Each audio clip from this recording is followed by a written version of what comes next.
बच्चों, आज हम अध्याय 2 के प्रारंभिक राज्य का 16 महाजनपद के बारे में पढ़ेंगे।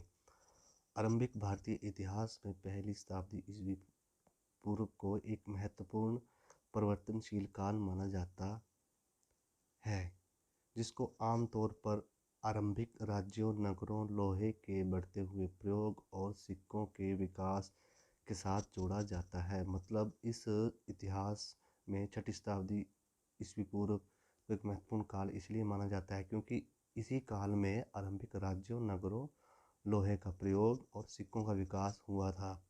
छठी शताब्दी ईस्वी पूर्व का इतिहास जानने के लिए हमें बौद्ध और जो जैन ग्रंथ हैं वो बहुत सहायता करते हैं। भारत में जब बौद्ध धर्म का उत्थान हुआ था तो बच्चों, उस समय भारत में कोई सर्वोच्च सत्ता नहीं थी। सर्वोच्च सत्ता मतलब पूरे भारत में किसी एक राजा का शासन नहीं था।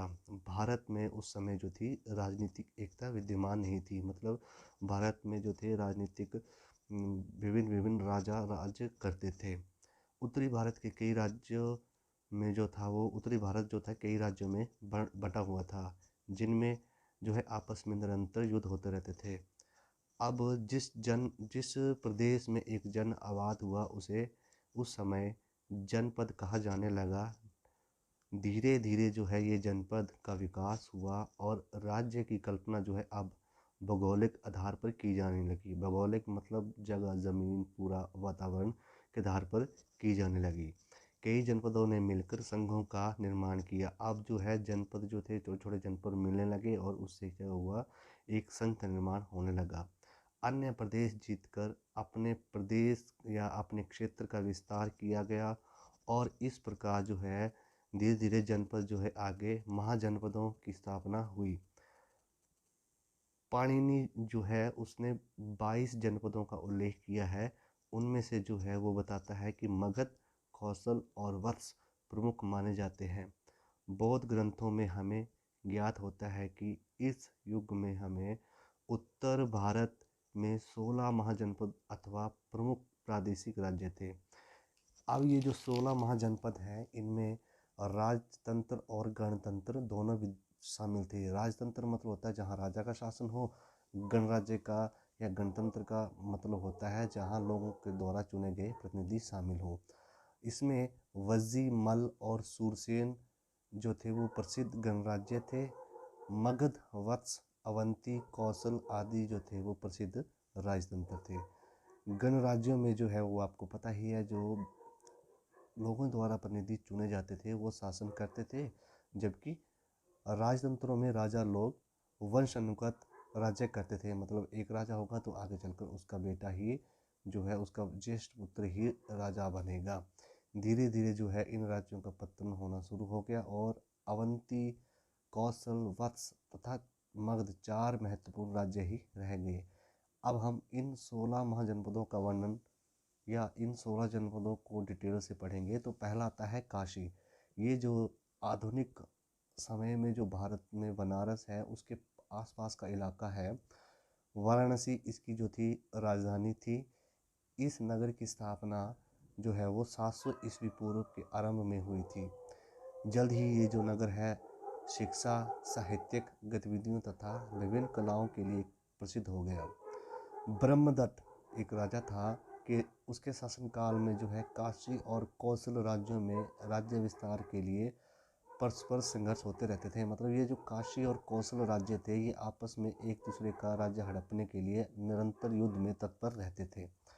अंग और मगध के साथ युद्ध होने के कारण इसकी जो है शक्ति, किसकी, काशी की शक्ति जो काफ़ी धक्का लगा और अंत में कौशल राज्य ने इसे अपने राज्य अधीन कर लिया। अब दूसरा आता है कौशल। ये राज्य आधुनिक उत्तर प्रदेश के अवध में फैला हुआ था। इसकी राजधानी श्रावस्ती थी। बुद्ध के समय जो था इसमें प्रसेनजित जो था राजा था। प्रसेनजित और मगध के शासक अजातशत्रु प्रसेनजित और मगध के जो शासक अजातशत्रु था, इन दोनों में आपस में युद्धों का जो है उल्लेख मिलता है।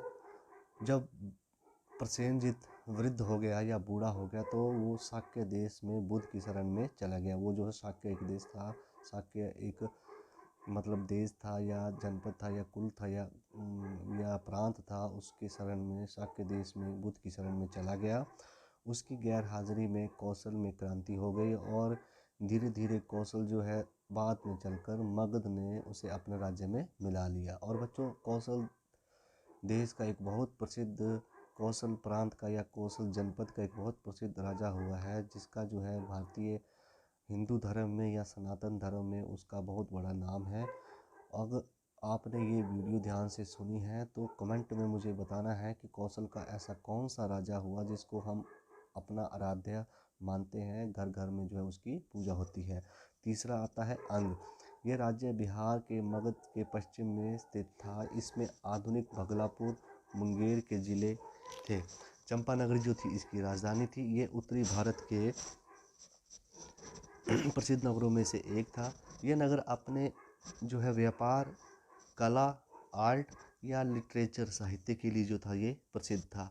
अंग के शासकों ने काशी के राजा, अंग का जो शासक था उसने काशी का जो राजा था ब्रह्मदत्त की सहायता से मगध को परास्त किया था। मतलब उसने जो है ब्रह्मदत्त से सहायता ली और मगध को जीत लिया। परंतु जब बिंबिसार का समय आया तो इसे मगध राज्य में शामिल कर लिया। मतलब जब मगध का राजा बिम्बिसार हुआ तो अंग को जो है वो मगध में मिला लिया गया।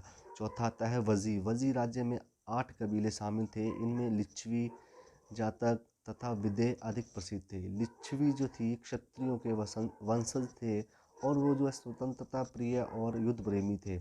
उनकी राजधानी वैशाली थी, जो वज्जी संघ की भी राजधानी थी। लिच्छवी बुद्ध के अनुयायी थे। मतलब लिच्छवी में रहने वाली जो जाति थी या लिच्छवी जाति के जो लोग थे वो बुद्ध के अनुयायी थे और बुद्ध जो है इस नगर में बहुत बार आए। दूसरी बौद्ध सभा जो था उसका आयोजन भी वैशाली में किया गया। अतः वैशाली का जो है अपना एक विशेष धार्मिक महत्व था। मगध के राजा अजातशत्रु ने वज्जियों को हराकर अपने साम्राज्य में मिला लिया। पांचवा आता है मल्ल। मल्ल जो था बच्चों एक गणराज्य था। गणराज्य पता ही है आपको क्या होता है या गणराज्य में किसका शासन होता है। इसके 2 भाग थे। एक भाग की जो राजधानी थी वो कुशीनगर थी और दूसरे की राजधानी पावा थी। मल्ल राज्य की बौद्ध इतिहास में बहुत महत्ता है, क्योंकि पावा के स्थान पर ही महात्मा बुद्ध ने अंतिम बार भोजन किया और कुशीनगर में जो है उनका देहांत हो गया। और ये जो पावा और कुशीनगर है ये किस जनपद में थे? मल में। तो लिच्छवी की भांति ये भी जो थे वो बहुत वीर और युद्ध प्रेमी थे। अपनी रक्षा के लिए मल और लिच्छवी एक साथ हो गए। बुद्ध की मृत्यु के बाद इस राज्य की स्वतंत्रता जाती रही और इसे मगध साम्राज्य में मिला लिया गया।